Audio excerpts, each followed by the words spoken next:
Greetings. Welcome back to episode 2 of Black Bear News on this Friday, January 11th. Wanted to talk about a few political articles and some things I wanted to cover during this week, and kind of wanted to spread it out among the other videos, but I didn't really have a chance, so I figured I'd just wrap it up in this one video. Excuse me. So yeah, there's stuff going on with the border wall, manufactured problem, and you have government shutdown, and then you have the ridiculous dude in chief talking about declaring a national emergency. If a lot of people are under the belief that or of the belief that a president is selected, not elected, that the powers that be select the person they want to perform the tasks that are necessary. I actually give this idea quite a lot of validity. And if you kind of watch the rise of fascism over the last 12 to 18 years, you can kind of see, or 12 to 16 years, you can kind of see the track of what's been going on through the presidencies, Clinton, Bush, Obama, Trump. You had, after 9/11, you had some things, laws enacted that gave the government quite a bit of power, the intelligence communities quite a bit of power in spying. You had more presidential power. And this was carried on through Obama. And then you had, when Obama was in office, there was all these conspiracy theories about FEMA camps, and Obama was going to declare martial law for whatever reason. I don't know. At the time, it sounded like, mostly a wild conspiracy theory. However, the basis for those theories was actually correct, that there was a consolidation of power. And now you have Trump, a demagogue, a proto-fascist, coming in and kind of trying out these, wild ideas on y'all. And this is quite alarming, but probably all as planned. So I wanted to read these interesting, excuse me, a few interesting articles that I saw this week. Where are we? Let me get to these articles from The Nation. It's not a government shutdown, it's a right-wing coup. Programs designed to help the vulnerable are gutted, while institutions designed to serve the rich and powerful remain unscathed. So this is from 2017, April 28th. This was after the previous shutdown. Just as they did in October 2013, the media is uniformly calling the selective starving of government by Republicans in Congress a government shutdown. It is anything but. The term government shutdown gives the public the false impression that the entire government is being shut down, which in reality only a small percentage of the government gets shut down for starkly ideological reasons. What we are really facing is a liberal government shutdown, which is to say programs designed to help the vulnerable and poor are gutted, while institutions designed to serve the rich and powerful remain unscathed. If the last shutdown is any guide, the military, Trump's luxurious vacations, soft power, our bombing of 7 Muslim-majority countries, NSA bulk surveillance agencies that prop up the oil and gas industry, the CIA's arming and funding of Syrian rebels, and the FBI's entrapment regime will remain entirely untouched. The parts of government that serve the poor and working class, however, will be first on the chopping block: libraries, tax collection, national parks, labor and safety regulators, the Commodity Futures Trading Commission, which oversees the derivatives market, environmental regulators, financial regulators, welfare, and WIC, will all be axed. Indeed, the one time the government got remotely close to undermining, even briefly, a pillar of the right-wing state, the powers that be arbitrarily decided to leave the Defense Department virtually untouched. So yeah, it's just arbitrarily what is essential and what is not essential, and it ends up being that those that have more to lose are considered non-essential. So I'm not going to read any more of that article. I'm going to link that below, but moving on to this article, which also kind of undergirds the same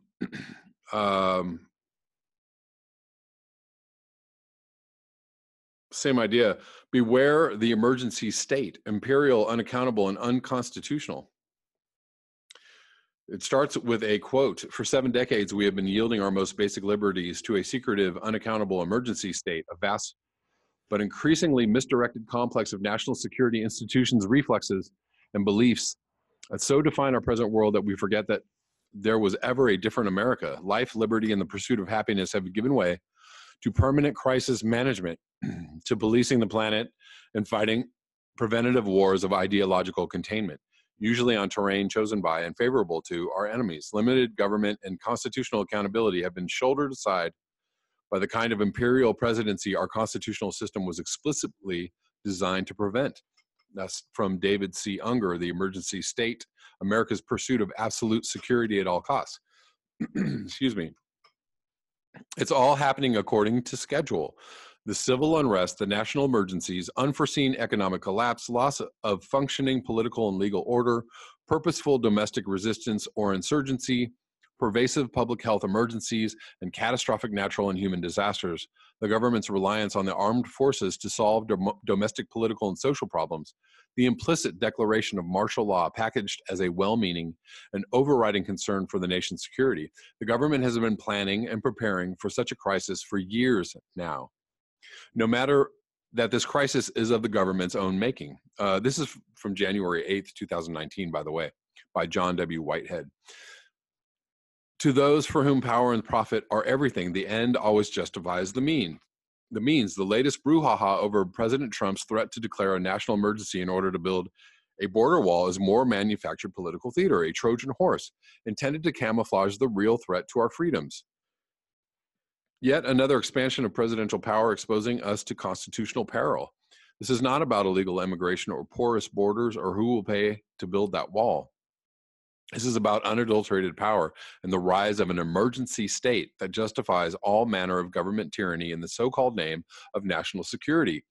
The seeds of this present madness were sown more than a decade ago when George W. Bush stealthily issued 2 presidential directives that granted the president the power to unilaterally declare a national emergency, which is loosely defined as any incident, regardless of location, that results in extraordinary levels of mass casualties, damage, or disruption severely affecting the U.S. population, infrastructure, environment, economy, or government functions. Comprising the country's continuity of government plan, these directives, National Security Presidential Directive 51 and Homeland Security Presidential Directive 20, which do not need congressional approval, provide a skeletal outline of the actions the president will take in the event of a national emergency. So this is widely covered during the Bush and the Obama presidencies. There were a lot of people that talked about just these directives. Mind you, that national emergency can take any form, can be manipulated for any purpose, and can be used to justify any end goal, all on the say-so of the president. This is exactly the kind of mischief that Thomas Jefferson warned against when he cautioned, "In questions of power, then, let no more be heard of confidence in man, but bind him down from mischief by the chains of the Constitution. Power corrupts. Absolute power corrupts absolutely. Thus far, we have at least pretended that the government abides by the Constitution, despite the many attempts by the government leaders to claim broader powers for themselves during wartime. The Constitution allows for only one emergency power. The privilege of the writ of habeas corpus shall not be suspended unless, when in cases of rebellion or invasion, the public safety may require it. Those who wrote our Constitution sought to ensure our freedoms by creating a document that protects our God-given rights at all times, even when we are engaged in war, whether this is a so-called war on terrorism, a so-called war on drugs, or a so-called war on illegal immigration. This threat by Trump to rule by fiat merely plays into the hands of those that would distort the government system of checks and balances and its constitutional separation of powers beyond all recognition. Apart from the fact that this is highly politicized, shamelessly contrived border crisis does not in any way constitute a national emergency, to allow such a manufactured emergency to override the constitutional constraints and the rule of law will push the nation that much closer to outright totalitarianism. To be clear, this is not a criticism of Trump or disavowal of the need for better vigilance at the nation's border. Rather, this is a word of warning. Remember, these powers do not expire at the end of the president's term. They remain on the books, just waiting to be used or abused by the next political demagogue. So too, every action taken by the Trump administration to weaken the system of checks and balances, sidestep the rule of law, and expand the power of the president that makes us much more vulnerable to those that would abuse those powers in the future. No matter whether you consider Trump to be a demagogue or a diehard patriot, there will come a day when Trump no longer occupies the White House. And then what? We've been down this road before. Although the Constitution invests the president with very specific limited powers, in recent years, American presidents Trump, Obama, Bush, Clinton, etc., have claimed the power to completely and almost unilaterally alter the landscape of this country for good or for ill. Should the Trump administration act on its threat to build a border wall using the president's emergency powers, it would constitute yet another gross perversion of what limited power the Constitution affords the executive branch. The powers amassed by each successive president through the negligence of Congress and the courts, powers which add up to the toolbox of terror for an imperial ruler, empower whomever occupies the Oval Office to act as a dictator above the law and beyond any real accountability.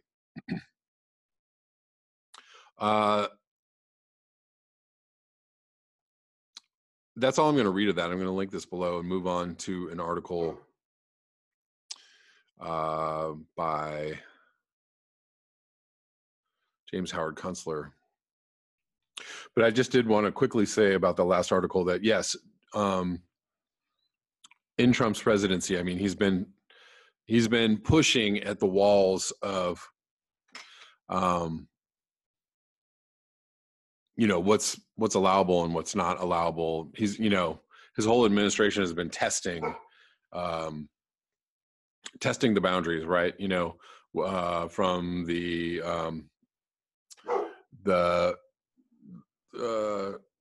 what was it? I'm sorry, brain freeze.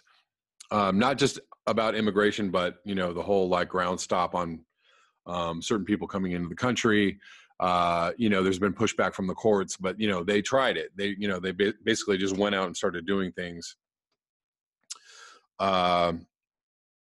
just to see, you know, what would happen. You know, can we do this? Can we get away with this? And I'm pretty sure this is what they're doing with this whole thing. Like, how far can we push this before we get pushback? So it's incumbent on anyone who has any sense in their head to push back against this, because this is a test of what can be, what people will take, what they'll accept, and what can be done if nobody, you know, if people are like, okay. Moving on, lastly, to this article from James Howard Kunstler called Swamp Thang. Chuck and Nancy coming onto the TV audience as mommy and daddy Tuesday night was a nice gag, putting the nanny into the nanny state, which is getting more and more like the tranny state, the deep state in drag. Will the supply of undocumented nannies be cut off to the creative classnicks of Brooklyn and Pacific Heights? That is the question. Not this silly-ass debate over the wall. Who's going to watch the kids while we're out enjoying the pickled squid tentacles at Karamazouchi? How about the NSA? They're watching everything and everyone else. Despite the antics of all the CNN panelists with their hair on fire over the wall, the public now surely gets the actual drift of the situation. The left does not want to regulate comings and goings along the U.S.-Mexico border. Not the least little bit. The reason is well understood too. The DNC views everyone coming across as a potential constituent as well as a household employee. The craven Republicans in Congress have hardly peeped up on the subject either, with sheep's eyes on the Hispanic voter bloc. So it's up to the ball-buster in chief, aka the golden golem of greatness, to draw a line in the sand of the Sonoran Desert. Something there is that doesn't love a wall, wrote America's flinty old poet Robert Frost, who read another poem that chilly January day so long ago at John Kennedy's inauguration called The Gift Outright, saying, The land was ours before we were the land's. Wow and whoa. If the old bird said that today, he'd get a guidance warning letter from the Justice Department's Division of Civil Rights, and Rachel Maddow's lovely Adam's apple would bob out of control while she screeched, "Racist, racist." The Nobel laureate Bob Dylan put it nicely too. Things have changed, he said. Unstated in the barrage of talking points and this tactical consideration, Chuck and Nancy, in their calculated intransigence, are maneuvering to create an impeachable offense against Mr. Trump the moment he moves to declare an emergency and grab some money from an executive agency cash box to commence his wall building. The matter would go directly to the federal Ninth Circuit Court of Appeals, which will rule against Mr. Trump and will be off to the impeachment races. It might be too much to assume that Mr. Trump talked to a few lawyers about this, but who knows what goes on beneath the glittering golden halo. Backstage, the Democratic Party might be getting a little nervous about the Mueller investigation now that the only evidence for collusion with Russia points to Mrs. Clinton, the DNC, and Barack Obama. And there is lots and lots of hard evidence for that, already cataloged and filed. Yes, be careful what you wish for, all the Mueller, happy Mueller backers. At some point, there will be court proceedings over these things, even if it takes place in the U.S. Senate in an impeachment trial, and some jury is going to have to see all that evidence. So this actually is tying into what I was saying about General Flynn. So General Flynn pleaded guilty to something he didn't need to plead guilty to in order to have to eventually testify and give evidence of something that people don't really want him to give evidence for. Nobody knows what that is yet. But where are we? So far, Mr. Mueller has managed to ignore it, but that might change when William Barr is sworn in as Attorney General in a few weeks. Though Barr and Mueller are reported to be very close friends, it's the swamp, after all, a steaming hotbed of treachery. Anyway, there are many other federal attorneys at the DOJ who have nothing to do with and no obligation to Mr. Mueller, and they may have a different view of the goings-on in Russiagate these past 2 years. Personally, I think Mr. Mueller and a number of his colleagues will have to answer to grand juries themselves in the months ahead. A worm is turning deep under the deep state. As soon as the imbecile Gerald Nadler, chair of the House Judiciary Committee, pounds his gavel to commence the impeachment hearings, the next move of the ballbuster-in-chief may be to insert an all is lost moment in the Democratic Party's lame script. He still hasn't declassified and released reams of currently redacted documents from the 2-year orgy of seditious emails and memos in the DOJ lockbox. And with Deputy Attorney General Rod Rosenstein departing momentarily, a negotiated withdrawal, in my opinion, with the get-out-of-jail-free card in the bargain, the path to real transparency in these opaque matters may finally be cleared. And Mr. Rosenstein may, ironically, be the only Mueller team associate who ends up not being indicted. What a crafty rascal he must be. Those who don't believe in walls also apparently don't believe in boundaries of any kind, including the line between right and wrong, legal and illegal. Without boundaries, there are no rules, especially the rule of law in a land where, lately, anything goes and nothing matters. Clown though he may be in so many ways, it ends up being Mr. Trump's duty to assert that boundaries matter. Quite an interesting piece by James Howard Kunstler, summing up the absolute theater that's going on in Washington right now, especially with the Mueller investigation. They still haven't found nary a thread of proof of any kind of Russian collusion. They found, they're indicting people on other things, but none of these things have to do with Russian collusion, which was the point of the whole investigation. So we will see what the actual outcome of all of this is. There are lots and lots of speculation on both sides of what is really happening. And also don't forget that one of the first couple of victims of the Mueller investigation was Paul Manafort and Tony Podesta, John Podesta's brother. Well, basically the company that they started folded after Tony Podesta was indicted under the Mueller investigation. So there's a tie in there. There's it's not just a Trump tie-in. There's an actual There's a Clinton tie-in in there as well. So yeah, we'll see what happens in the next few months or year with all of that. That's all I have for you tonight. Thank you so much for your eyes, your ears, and your conscience. If you would like to support this channel, you can do so at the links below. Until next time, peace.